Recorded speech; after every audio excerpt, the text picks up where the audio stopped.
Christophe Prémat. Merci, Monsieur le Président. Merci, Monsieur le rapporteur et le Président de la mission de formation. Cette mission a été extrêmement complète et détaillée avec des auditions qui mettaient dès le début en évidence les points de tension et je pense notamment à la mise en œuvre de la formation enseignante au sein des SP. Ces SP ne doivent pas être le parent pauvre des universités qui, en tant qu'entité autonome, ont tendance à regarder plus la recherche qui leur donne une place au sein de la compétition internationale. Donc, dans le contrôle de l'application de la loi, cette mission était opportune. J'apprécie tout particulièrement le fait que les propositions soient réalistes et n'abondent pas dans le sens d'une création de nouveaux dispositifs. Les enseignants doivent pouvoir bénéficier d'une formation adaptée, centrée non seulement sur la transmission des connaissances, mais également sur l'attitude et l'environnement des élèves. La mise en réseau des ressources que vous proposez, je pense notamment au réseau Canopé, la valorisation de la condition enseignante, la mise en place d'un portfolio, qu'on retrouve d'ailleurs dans beaucoup de pays européens, sont des éléments importants dans l'évolution des parcours enseignants. Alors, en reprenant vos propositions, permettez-moi de vous faire part de deux questions. Dans votre proposition 8, vous évoquez la marge d'autonomie des SP qui est très réduite.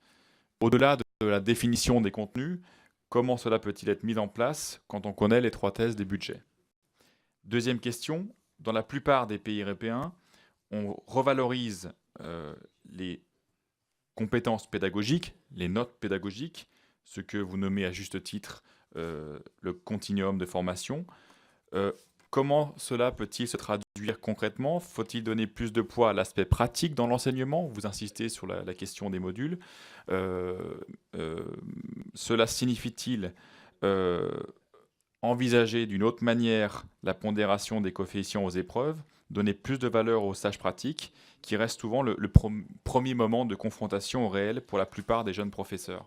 On sait qu'il y a deux écueils dans le recrutement et dans l'évaluation de la pédagogie des professeurs. Le premier, ça serait de banaliser, en quelque sorte, d'où la masterisation, etc., de banaliser le parcours enseignant et d'en faire simplement une voie possible, voire même une voie de garage. La deuxième piste, d'ailleurs, que vous proposez, ça serait de donner beaucoup plus de poids à des enseignements diversifiés, et les auditions auxquelles j'ai participé insistaient sur cet aspect-là.